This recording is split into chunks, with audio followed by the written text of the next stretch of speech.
오늘 말씀 제목은 직면입니다. 직면. 어떤 면의 형태를 얘기하는 게 아니고요. 그렇죠. 소면이나 꼬들면이나 이런 게 아니고 직면은 고든 면이 아니라 어떤 면을 맞닥뜨린다 라는 개념을 씁니다.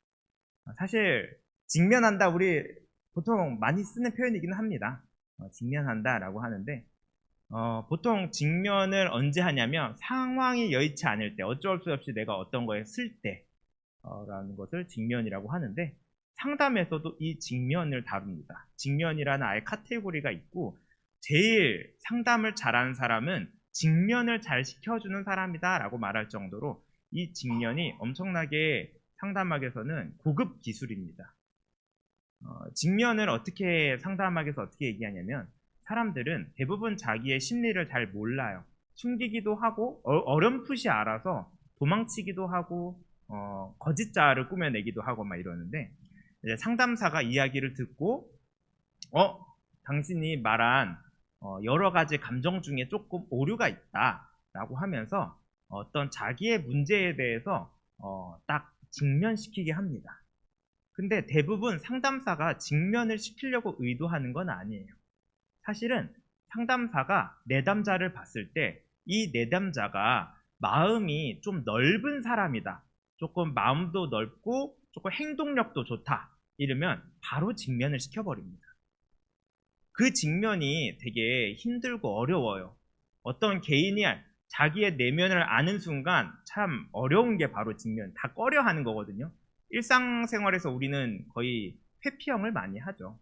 근데 이 직면을 사용할 때 내담자의 마음을 보면서 이 마음이 좀 괜찮을 것 같아 하면은 상담사가 바로 공감해주지 않고 바로 직면으로 들어갑니다. 그래서 어떤 사람들은 그 직면을 자기가 잘 받아들여서 자기의 어떤 괴리감을 찾고 열심히 노력합니다. 때로는 어떤 사람들은 내면이 많이 불안정해가지고 상담사가 바로 직면시키지 않습니다. 그래서 라포를 형성시켜주고 해결되지 않는 정서들을 많이 뱉게 해요. 그 다음에 직면을 할 때가 왔을 때 그때 직면을 시킵니다. 그러면서 그 사람이 발달되어 가는 거고 어떤 미해결된 감정이 해결되면서 사람이 건강해지는 거죠. 자, 이 직면이 제가 상담 얘기를 쭉 했는데 사실 성경에서도 직면이 엄청나게 많이 등장하는 것 중에 하나입니다. 오늘 본문 야곱도 하나님과 겨루어서 이겼음에 많이 몰두를 하겠지만 사실 지금 상황이 자기가 한마디로 어떻게 보면 사기를 쳤던 형한테 가는 거죠. 그리고 형의 성격을 알잖아요. 우리 알다시피 에서는 남성성, 야곱은 여성성이에요. 그래서 야곱은 엄마 편에서 되게 꼬리도 치고 막 거짓말도 하고 막 이러는 사람이었고 에서는 조금 자기의 욕구에 충실해서 막 했던 에서이고요. 근데 그 에서한테 이제 야곱이 내가 다시 돌아오는 날에 하나님이 나의 하나님이 될 거다 라고 하면서 라반 집에 갔지만 이제 돌아오면서 가족도 이제 생겼어요. 이제 가는데 에서를 맞닥뜨리기에 너무 무서운 거죠. 그래서 앞에 재물을 막 두면서 이제 자기가 뒤에 갑니다. 혹시라도 도망치려고. 근데 그 전에 하나님을 만나서 이렇게 환도뼈가 상하는 일이 발생하는 거죠. 그러면서 하나님께서 말씀하시는 의도가 뭐냐면 직면시키는 거예요. 너 이거 옛날에 잘못한 거야. 너 직면해. 가서 형 만나. 너 가족도 있지? 너 도망갈 수 없어 이제. 너 이제 직면해야 돼.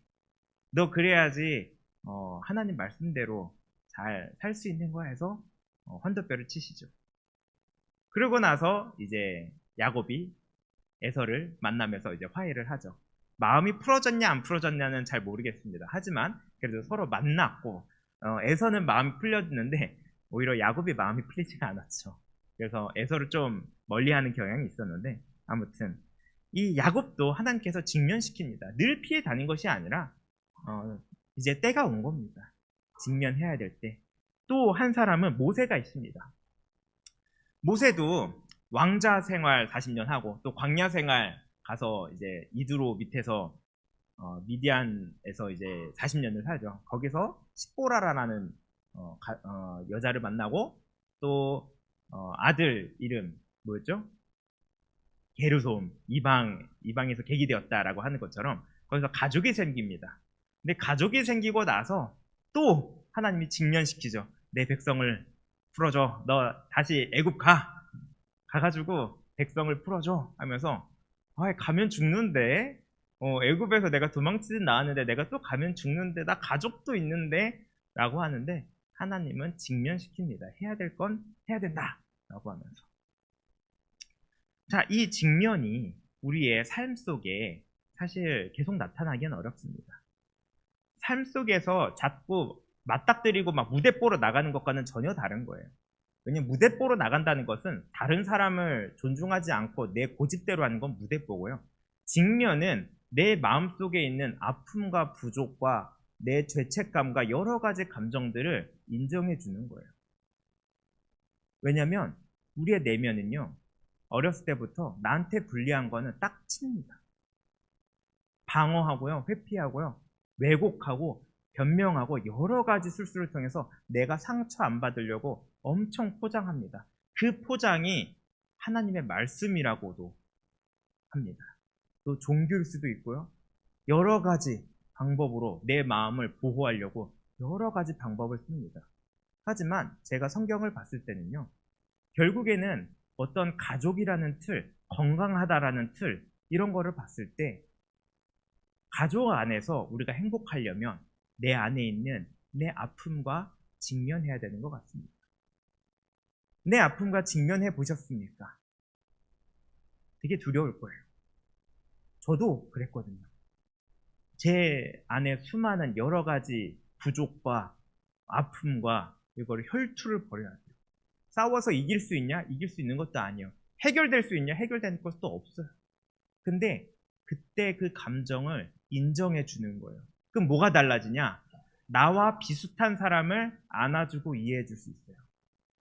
만약에 내가 내 아픔을 직면하지 못했다. 그러면은 나와 비슷한 아픔을 겪은 사람을 비난하죠. 엄청난 차이가 있죠. 다시 말해서 내가 죄인임을 인정해야지 다른 사람의 죄를 안을 수 있는 거예요. 우리 신앙생활이라는 게 바로 이런 겁니다. 신앙생활이 내 영성을 쌓고 기도 몇 시간 하고 찬양 잘 부르고 교회 생활, 교회 헌신 많이 하고 이건 그냥 부수적인 거예요. 그리고 또 더 나아가서 교회의 전통 같은 것들, 또 권위 같은 것들, 그것보다 하나님의 말씀이 우선시가 되면 안 돼요. 그건 다 부수적인 거예요. 만약에 오늘의 여러 교회들이 우리 한국에 또 대한민국 더 위에 있는 더 넓은 지구에 있는 모든 교회들이 하나님 말씀과 반대로 간다면 저는 기독교도 버릴 자신 있습니다. 종교는 그냥 종교예요. 근데 하나님의 마음은 종교일 수 없습니다. 우리 새벽기도 들으셨던 분은 고린도후서에서 그 진리가 나오죠. 진리가 논리가 아니라 하나님의 마음입니다. 그렇기 때문에 우리는 이 마음속의 직면을 잘 해야 됩니다. 그러지 않고서는 타인을 이해하고 사랑할 수 없습니다. 심지어 나와 비슷한 사람의 아픔을 공감해 주기는커녕 그걸 내가 멀리 했으니까 그 비슷한 사람을 멀리할 수밖에 없습니다. 교회는 항상 이런 굴레에 빠져서 늘 문제가 되더라고요. 돈에 대해서 예민한 목사님들이 꼭 돈 사고를 칩니다. 자기 내면 속에 있는 약점이 약점이라고 늘 인식해야지 조심하면서 살아갈 텐데 그거를 포장하죠. 그러고 나서 많은 윤리적 문제와 여러 가지 여자 문제라든지 명예욕이라든지 이런 것들이 방어 없이 꾸밈을 통해서 요즘 대한민국에 많이 판을 치고 있는 것 같습니다. 그래서 사람들이 대한민국에 있는 참좋은교뿐만 아니라 모든 교회들이 세상을 향해서 봉사 열심히 했다. 그래 1등으로 잘했다. 근데 제일 믿음직하지 못하다라고 투표를 합니다. 이게 무슨 말이냐? 우리가 겉으로는 행복한 척하는데 정말 마음과 마음에서는 먼 거예요. 왜 이렇게까지 됐을까요? 예수님은 반대로 하셨는데 왜 우리는 거꾸로 했을까요? 왜 교회 전통에 사무쳐서 하나님의 마음을 자꾸 잃어버리는 걸까요? 제가 봤을 때는요, 이제는 교회가 1대1의 관계에 대해서 되게 중요하게 여기게 될 것 같아요. 그 속에서 이제 제가 원하는 거는 어떤 상담의 기술이 있었으면 좋겠고, 또 미국 교회가 남겨놨던 집단 상담이 한국에 조금 더 많이 들어왔으면 좋겠어요. 부담스러울 텐데 그게 해답입니다. 서로 아픔을 연결시키는 거예요. 아픔을 이해하는 거예요. 타인의 아픔을 이해하고 내 아픔을 견디는 게 바로 십자가의 삶입니다. 십자가의 고통입니다.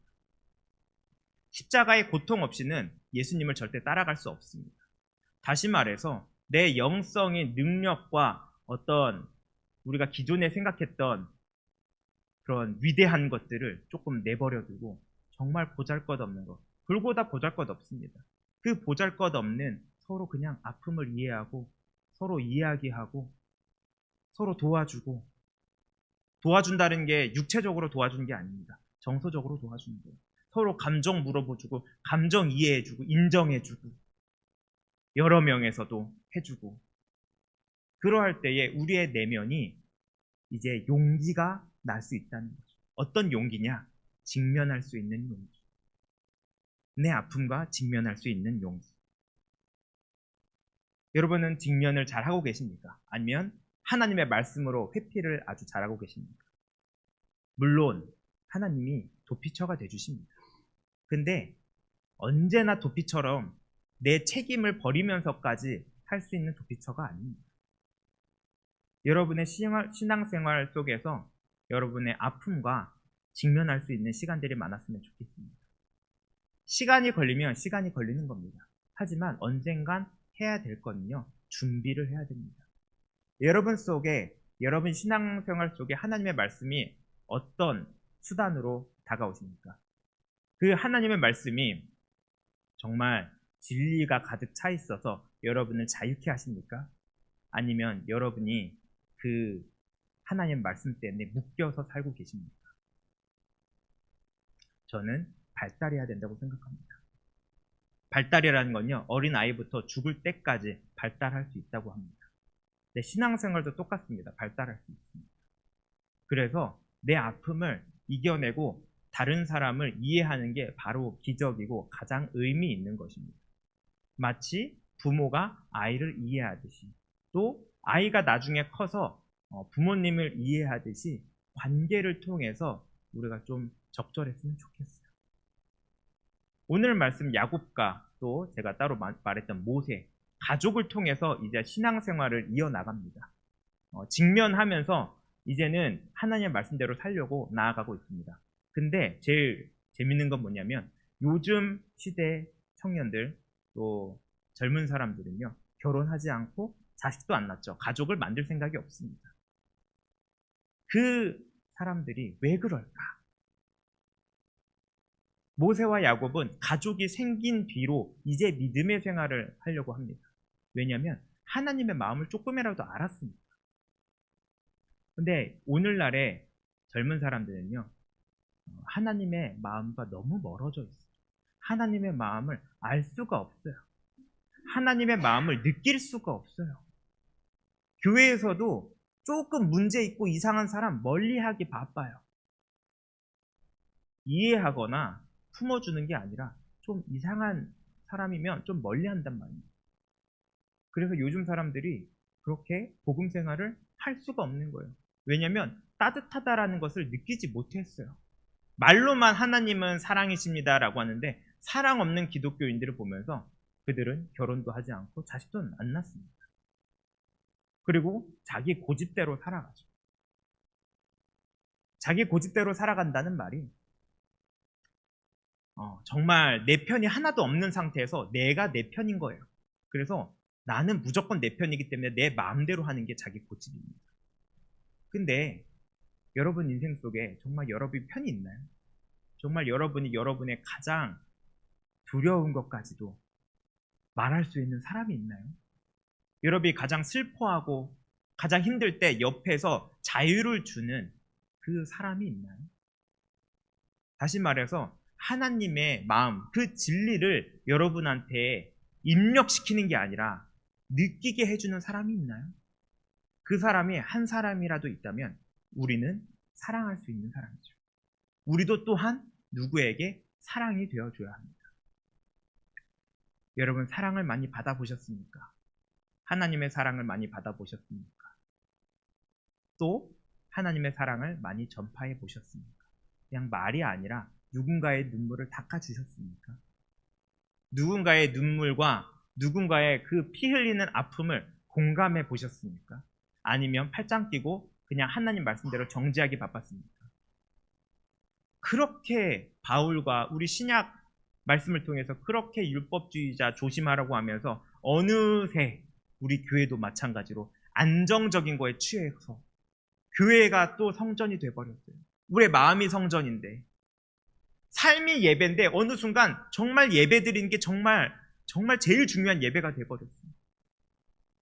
우리의 마음속 자체가 성전이고 우리의 삶이 예배인데 어느 순간 우리는 또 똑같은 전통에 따라서, 그 전통이 뭐가 대단하다고, 교회 전통이 뭐가 그렇게 대단하다고, 왜 하나님의 마음을 잃어버린지 모르겠어요.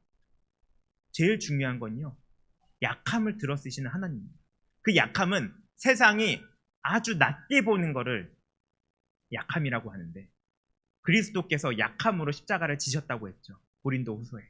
그 약함이 정말 하나님이 봤을 때 약함이 아니라 사람들의 눈에 봤을 때 약하다는 거예요. 왜냐? 신이 왜 죽어? 신이 왜 십자가를 지고 왜 피조물을 위해서 죽어? 라고 하는 게 세상 사람들이 생각한 아주 미련한 것, 약한 거였거든요. 근데 예수 그리스도는 그렇게 십자가를 졌습니다. 하지만 하나님의 능력으로 다시 일어나죠. 우리도 마찬가지로 우리의 약함으로 일어났으면 좋겠습니다. 위대한 것으로 일어난 것이 아니라 약함으로 일어나서 하나님의 능력으로 다시 섰으면 좋겠습니다. 그 약함은 우리가 생각하는, 바울이 자랑하는 사도로서의 바울보다 아파하는 바울로서 자랑하지 않습니다. 예수 그리스도의 그 마음을 바울이 이어받아서 교회한테 전달해 줬듯, 그 전달해 준 성경이 오늘날의 정경이 됐듯이 우리가 성경을 보면서 남들을 비판하는 하나의 도구가 되는 것이 아니라 이 성경을 통해서 예수 그리스도의 마음을 좀 알았으면 좋겠습니다. 성전이 너무 율법주의자처럼 되는 것이 아니라 그 성전이 좀 마음이었으면 좋겠어요. 그래서 우리가 서로의 아픔을 조금 더 공감해주고 서로의 좀 그런 이상함을 견뎌야 했으면 좋겠어요. 또 교회 안에서 많은 문제가 일어났을 때 오히려 이때 하나님의 사랑을 보여줄 수 있는 기회가 왔구나 라고 생각했으면 좋겠어요.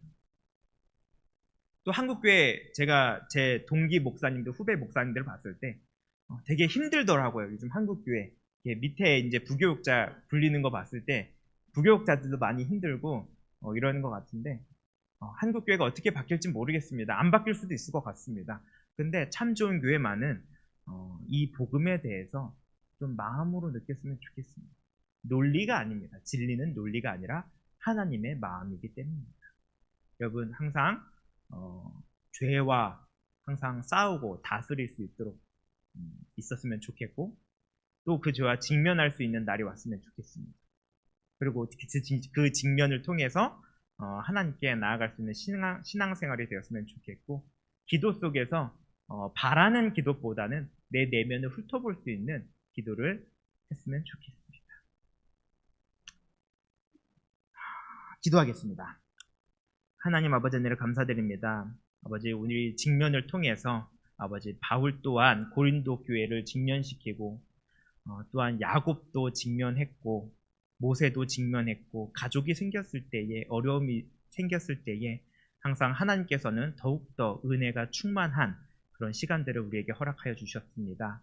아버지, 우리도 마찬가지로 신앙생활을 할 때에 오직 나만의 생활이, 오직 나만의 능력만이 하나님의 말씀을 통해서 이루어지는 것이 아니라 아버지, 예수 그리스도도 그러했듯이 아버지, 타인을 위해서 십자가를 지고 나아갈 수 있는 우리의 믿음 생활이 하나님에게 향기로운 제사가 되게 도와주시옵소서.